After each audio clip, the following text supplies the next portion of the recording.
You know, fathers are molders of generations because we are able to shape the character of the next generation and generations to come by how we affect their sense of identity and their sense of destiny. I want you to know that in the Bible, it is the father who usually gives a name to their children. The first gift of a father to a child is the gift of identity. Okay? When God created man, the first gift of God to man was identity. Let us make man in our image according to our likeness, right? When Jesus Christ was about to begin his public ministry, his father affirmed his identity. This is my beloved son, in whom I am well pleased, because that sense of identity is very important so that you'll feel confident that no matter what destiny God has prepared for you, you know you will succeed because you have an identity that is positive that God has given you. You understand that? The devil knows that if he can damage your identity, he can cripple your destiny. Your destiny refers to your assignment, and we will see that in a little while. Your purpose here on earth. In Genesis 49, 1-3 is an example of blessing coming from Jacob blessing his son. And Jacob called for his sons and said, "Gather around so I can tell you what will happen to you in the days to come. Assemble and listen, sons of Jacob. Listen to your father Israel." He speaks to his eldest. Who was the eldest? Reuben. He said, "Reuben, you are my firstborn, my might, the first sign of my strength, excelling in honor, excelling in power." Wow. Imagine your father saying that to you. How would you feel? You see, blessing is first of all affirmation. It affirms what the Father sees in you as good qualities, as potentials in your life. He will tell you, you have these good qualities, you have these potentials. That's the first part of blessing. The second part, you will see, Judah, your brothers will praise you. Your hand will be on the neck of your enemies. Your father's sons will bow down to you. You are a lion's cub, O Judah. You return from the prey, my son. Like a lion, he crouches and lies down. Like a lioness, who dares to rouse him. The scepter will not depart from Judah, nor the ruler's staff from between his feet, until he comes to whom it belongs, and the obedience of the nations. He gives him a picture of his destiny. You see, the father speaks identity and destiny to the children. Okay? This is one of the most important roles of a father. Can I repeat that? One of a father's most important responsibilities and roles is to provide identity and destiny to his children. We will see that more in a while. In the Old Testament, you'll find that fathers blessing children is a way of life. Early the next morning, Laban kissed his grandchildren and his daughters and blessed them. Then all the people left, each for his own home, and David returned home to bless his family. Isaac said regarding to Jacob his son, "I blessed him, and indeed he will be blessed, because I blessed him as a father." Genesis 49:28, all these are the 12 tribes of Israel, and this is what their father said to them when he blessed them, giving each the blessing appropriate to him. A father's blessing includes his ability to see what are the needs of his son. And when there's a need, he blesses him. He begins to impart blessing on the child that will empower him in these areas of need or weakness. In other words, when he sees his son a little bit, timid, he will say, "I bless you with a heart of courage. I bless you with a heart of boldness." I remember the time with my own son. I have only one son. That's why I say my beloved son, because only one. His name is Joshua Caleb. Okay? When he was very young, he was a very shy and timid little boy. And I was getting scared. I was a pastor, I was a leader, and my son is very shy. My only son. Okay? And so when I began to learn the power of a father's blessing, I tried it on him first. I called him when he was around 15 years old, and I said, "Joshua, I want to bless you." What do you mean, Ama? Ama kasi ang tawag sa akin. I learned that a father's blessing is very powerful, and I want to experiment on you. Okay. Because I know he was a very shy person. I said, "Joshua, this day, as your father, I bless you with the heart of a warrior. I bless you with the heart of boldness and courage. I bless you with the gift of leadership. And one day you will rise up to lead your generation to God. This I say to you as your father." And I told him, "Say amen, because if you don't receive it, it won't take effect. Receive it." Said, "Amen, amen." Okay, I did it. He was 15 years old. The very next year, he attended a youth camp.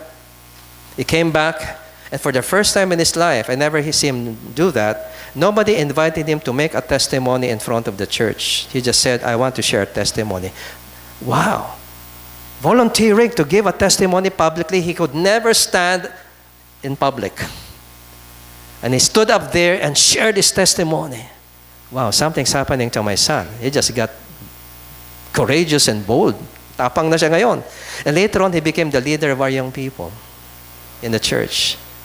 And one day, our pastoral team came to me in one of our meetings and said, Pastor Dave, what does your son have that we do not have? I said, what are you talking about? Because every time we correct those young people, they don't listen to us. But when your son talks to them, they obey him and they follow him. What's the secret of your son? They don't listen to us, the pastors, but they listen to your son. What does he have that we don't have? I said to the pastors, well, 2 years ago, I blessed him with the gift of leadership. And I blessed him with a heart of boldness and courage. And God fulfilled the blessings I released to my son. Brought it to reality. I remember my son Joshua, when he was studying in school, he had a best friend. I was the chaplain of the school. Okay? And there was a time I was passing by the students. They were in the high school. And then his best friend said, Pastor, Joshua, it seems that my son was doing something wrong. And his best friend was, telling me. And so I saw my son. He was already getting embarrassed. Then I said to his best friend, his best friend is Noel. I said, Noel, I trust my son. And then, oh!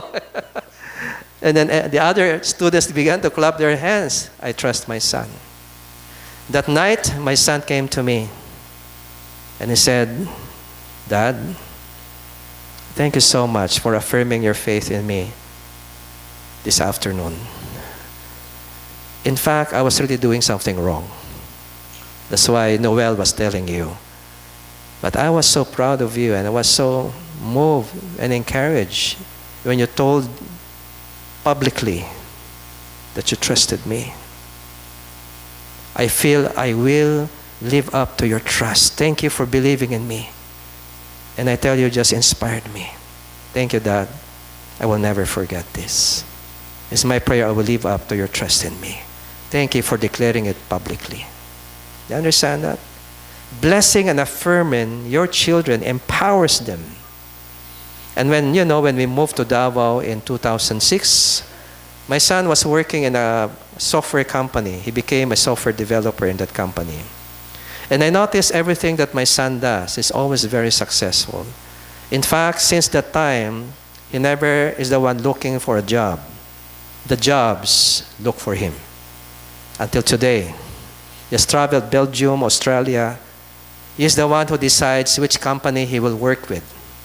Because multinational companies will call him and ask him if he's interested in a job. He's not the one really applying. They see his profile. He's a Microsoft certified programmer. He's very good. He's an excellent programmer. And that's why wherever he goes, God gives him favor. He's the one who says, if you allow me to work 3 weeks in Davao City and only 1 week in your Manila office, then I will consider your invitation. An Italian company, Belgian company, and a French company was trying to hire him. All of them said, that's against our policy. Sorry.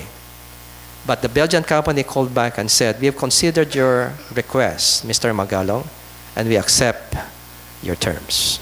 I mean, which company will accept the terms of an applicant? And until now, he's never out of jobs. He gets offers left and right. You know why? Because there was a time I blessed him. And I've been blessing him since then as my son. And because I've been blessing my son, God's favor has never left him till this day. Because of the blessing of a father. Do you understand this? Okay? And so there was a time that my son was still in high school. He wanted to go. He's trying hard to be a singer. But medyo sintonado. He sings off pitch. But I still saw his passion to be a singer. And so I was so happy when one day I heard from the school that he was chosen to be one of the entries, both for a quartet and a trio, the school's entry to the national convention of this chain of schools. And I said, congratulations, wow, your dream come true. Now you're going to represent your school, in the national convention, and you're singing. Wow, I said. But the night before that, I wanted to be sure. I'm a musician, and I know where my son's weaknesses are. So I really had to check carefully if he mastered his notes well. So I tried him that evening. He was going to leave early morning for Baguio City. And I said, I want to try you first. It was around 6 p.m. I had a speaking engagement. I had to leave that night because I was invited by a church for a revival meeting. Okay? That was the church of Dr. Don Cua, chairman of Promise Keepers Philippines. We were working together as Promise Keepers in Promise Keepers conferences. And so I said, I tried my son, and you know what I discovered? He has so many off-pitch notes. And then he looked at me. He got scared. I said, Josh, I really have to vocalize you and see to it that you'll perfect your notes before you leave later on in the morning, early morning. But I have an appointment. And so I called Dr. Don Cua. I said, Brother Don, we as Promise Keepers, we teach the men, our family always comes first. I'm telling you, I have a situation with my son. I need to him. He needs me right now. He's already desperate. And I said, I'm canceling my coming to the revival night. And then he said, Pastor Dave, I agree with you. I understand. Don't worry, I'll be the one to preach tonight. And so, later on I heard it was a very wonderful meeting. God was there. But I spent time with my son. And so I perfected the notes. And by 11 in the evening, finally perfected the notes. And so you can go to sleep. And I went to sleep. Next morning, we brought him to the airport, flew to Baguio. And 3 days later, he texted me, Dad, we won 3rd place, national. I'm so proud of you, Dad. If you didn't spend that time with me, I won't be where I am. I love you so much. You're the best dad in the world. I owe you. I owe you this award, and to God be the glory. I'll never forget this, Dad. You spent time with me when I needed you the most. You understand this? The ministry you can delegate to others, but you cannot delegate your son to others. You are the father. And you have tremendous influence in the life of your son. Do you understand this? Okay? So let's take a look at what blessing is about. The word bless in Hebrew, barak, has 2 meanings. It means affirmation, to affirm the worth or identity of another, to honor somebody with your words. When you say, you're a great singer, you're doing well. I'm proud of you. Congratulations. That's affirmation. These are words of affirmation. These are words of blessing. Okay? So affirmation, secondly, impartation, to empower to succeed, prosper, or multiply, to empower another to successfully fulfill his or her unique purpose and potentials given by God. In the book of Genesis, it said that God blessed the fish and the birds and tell them, be fruitful and multiply. The word blessed there means that God now is empowering them to fulfill their unique purpose as birds and fish to multiply. In Genesis 1:28, God blessed the man and the woman and said, be fruitful and multiply and fill the earth. The word blessed means He's empowering them now to multiply by His very words. Okay? So the other part of blessing means to impart. When you say, God, I bless you, I affirm you, I honor you. That is the first meaning. And so you notice in the blessing of Jacob over his son, Reuben and Judah, he first affirmed them. He affirmed their positive qualities, and then he imparted a blessing in order to give them a strong sense of destiny. Okay? The first definition relates to one's identity. When you affirm somebody, you are helping him have a positive identity. Give him a positive self-perception based on his qualities. When you say you're imparting something to your child to empower him to succeed, you are affecting his destiny, where he's going. I remember my son Joshua, when we came here to Davao City in 2006, he said, Dad, I will not go with you. Can you allow me to stay here and continue with my job? I said, why? Why don't you want to join us to Davao City? You have trained me a lot. You have taught me so much. Now, I want to take my stand as a man without depending on you. I've learned already many things from you, Dad. It's now time to put it into practice. I want to be a man. I said, congratulations. And so what we did, we released blessings on my son before we left Manila. And then during the course of 1 year, when we were separated, he would text me from time to time, Dad, I almost fell into a real big temptation, but I remember the blessings you released to me before you left. I want you to know that those words of blessing empowered me to overcome the temptation. I always remember your words, and whenever those words come back to me, it gives me the confidence to say no because I am a blessed son. So he's texted me many times. In certain points of his life, he said, thank you for blessing me. Without that, I would have already given to many temptations here. There's a power of a father's blessing. You see, blessing affects a person's identity. It helps him understand who he really is. Do you know why many young people today want to spend more time outside the family than they would want inside the family? Young people are always looking for their identity. They don't want to be recognized just as the son or daughter of Mr. So-and-so. They want to be recognized for their own worth. They want to find their place in this world. Who am I? What makes me different from my parents? What makes me different from other young people? Young people are always looking for their sense of identity, right? Right, young people? You want to find your place. And the reason why many young people are searching for their identity outside the family is many times because they do not have any sense of real identity in their family. When a father is able to bless his children and impart a strong sense of identity in the lives of their children, they are not hungry to find their identity in the world, because sometimes that can be a very dangerous thing. If they don't know who they are, they might identify themselves with the wrong role models in the media, in the barkada, even in the world of entertainment, in the books they read. I mean, you are blessed if your child finds a good role model, but what if they find a wrong role model? Especially your daughter was Lady Gaga and believes in her. You see the problem? Because they're trying to find a sense of identity, and they want to feel special. They want to feel somebody. A father's job in the family is to provide a sense of identity to his children. It is the father who looks at his children and sees what their potentials are. What are their qualities, their capabilities. And he is the one who tells them, you have this quality, you have this ability. One day you're going to do good. If you work hard, son, you're going to be a great artist one day. You're going to be a great architect. I can see the talent in you. When you are always giving identity to your children, imparting identity by blessing them, affirming them, they begin to develop a strong sense of identity in the family. They're not hungry to find it anywhere else. Are you still here? Okay? And that's why identity is important. Secondly, a sense of destiny. What was I meant to become? I remember my daughter, Shiriel. How many of you know my daughter, Shiriel? There she is at the reception table. I say, Shiriel, my digital artist, my eldest daughter, Faye, my general manager. Those are their particular fields of specialization. Then my little daughter, Shiriel was still a little girl. She would love to draw. And there were times she would show me her drawings. Daddy, how does it look? Wow. I said, one day you're going to be a great artist.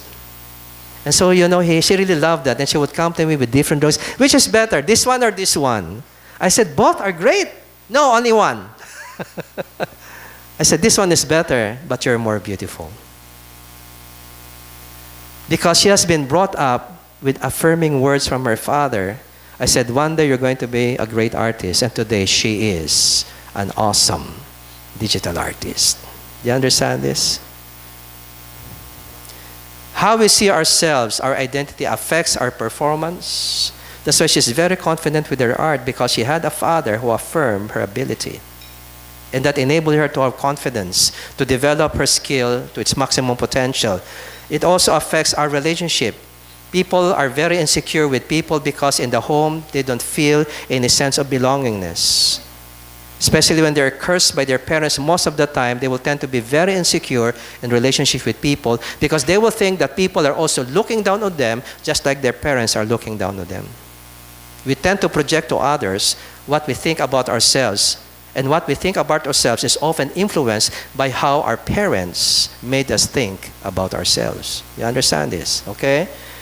It also affects ultimately our destiny because performance and relationship are essential. To have excellent performance, excellent relationship is what leads you to success. Without those two things, you will not succeed in life. You must be good in relationships and good in performance in order to succeed in anything that you do. Blessing empowers us to fulfill God's purpose for our lives. Cursing cripples us from fulfilling God's purpose for our lives.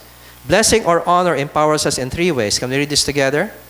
It affirms our sense of self-worth and belongingness, and thereby enabling us to accept, appreciate, and respect ourselves. You know, if there's one thing that really changed my family's life, it's when we did what is called a blessing circle or an affirmation circle. How many of you already learned this? Can you raise your hands? The blessing or affirmation circle. There was a time when God told me to gather my family together and start learning to affirm one another in the family. So we started with the youngest. And everybody will say an affirming word to the youngest around the circle. And then after that, the next to the youngest becomes the focus. And everybody, one by one, will think of what they can affirm on that member of the family. And of course, I'm the father. I'm the last to be affirmed. See, the first time we did that, it was very awkward because nobody wants to talk. Because, you know, when you're not used to affirming one another in the family, it's hard, you know, for the first time to think of what you can say that's positive about your sister or your kuya or your younger sister when most of the time you've been fighting. Right? And so the first time we did that, it was very awkward. Nobody was talking. And so, but I patiently waited. I said, we're not going to end until you begin to find something to affirm in your sister. And so on the way, they started to think, they really thought hard, you know. And finally, they were able each to say an affirming word. That was a breakthrough. And then we went around the circle, so second focus person, and then everybody goes around, gives an affirming word. By the end of that, you know, my wife was already in tears, and everybody feels so good, you know. And, you know, and we did that every week. You know what happened? In 3 months' time, the quarreling among siblings stopped. There was more sense of belongingness. People were respecting each other more. Our children respecting each other more. There was more respect given to us. And we, my wife and I, also fought less. How can you fight somebody who's affirming you every week? You got the point there? You see, blessing or affirming strengthens our sense of belongingness. That's why young people don't want to be with their families. They want to be with their barkada because they feel more belongingness in their barkada. Because in their barkada, they're affirmed, right? They're wanted. But in the home, oh, negative criticism every morning and every night, you know. And so they don't feel any sense of belongingness. They don't have sense of identity in the family. They rather look for that identity outward and they'll find it in their barkada. And if they have the wrong barkada, now you're going to have some problems as a parent very soon. Because you fail to provide your children what they really need. A strong sense of identity and belongingness in the family. You ask my family, they're already, you know, they're not teenagers anymore, they're professionals. But when you go out as a family, even if they have a conflict with their friends, they choose the family. Sometimes they will say to me, my children will say, Dad, let's go there. Dad, let's do an outing there. Oh, let's go to that country. Oh, wow, big faith. Okay. And so we always have fun. There's my youngest daughter. Can you stand up, Genesis? See, she's a, you know, vibrant teenager. She's 16 years old. And, you know, if she has to choose between her classmates, her friends, her best friends, and the family, she would choose being with us. You know why? Because in our family, all my children feel a deep sense of belongingness because we're affirming them regularly. We're blessing them. They have a strong sense of identity in the family. You understand that? Amen. It also builds confidence in our capacity for doing and for becoming.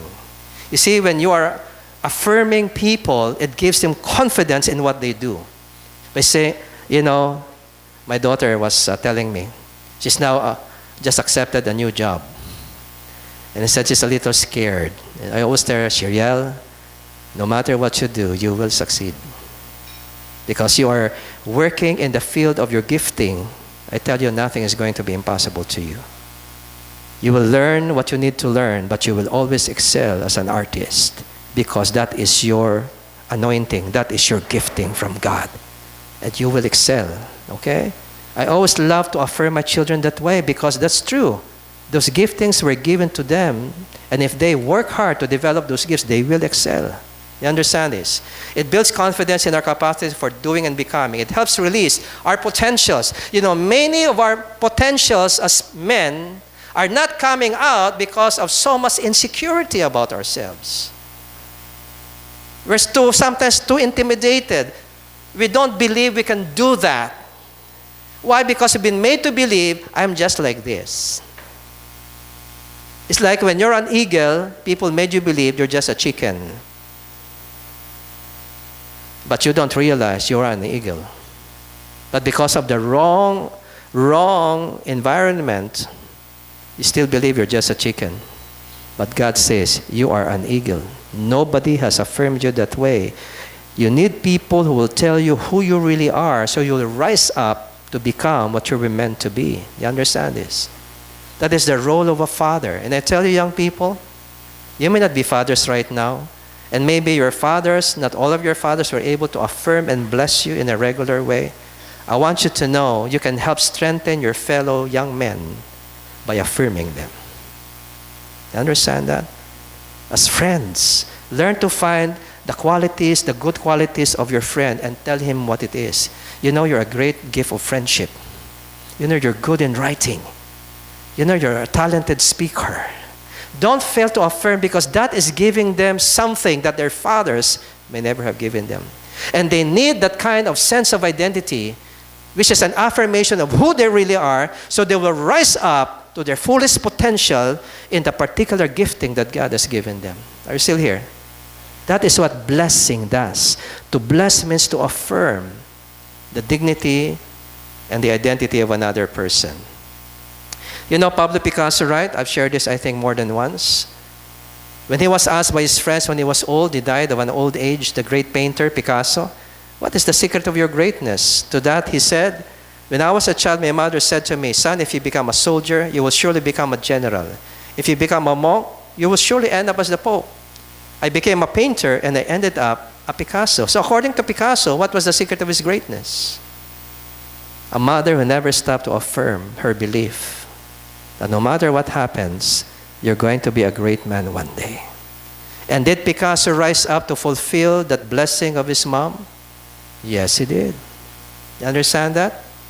That's the power of blessing. And I tell you, many of us men may have been damaged in our own families. Many of us have been crippled by curses in our own families. That's why you are not as confident. And I tell you, when you're not confident, when you live in insecurity and fear, your fullest potentials will never come out. And God has given each one the potentials you need to succeed in life. Based on God's specific purpose for you, those giftings and their potentials are meant to be realized to the full so that you walk into the purpose and assignment that God has given you in this world. You understand that? Many of us are not able to move towards excellence in our lives because we sometimes are too intimidated and too fearful or too insecure about ourselves. And I tell you, where are all those insecurities coming from? It came from that environment that you grew up with, when there were more negative words, more criticisms, more judgments, more, curses hurled at you, and that has begun to affect how you view yourself. It will affect you for the rest of your life, and will keep you from becoming the excellent person that God meant you to be, because people failed to bless you. You're still here, okay?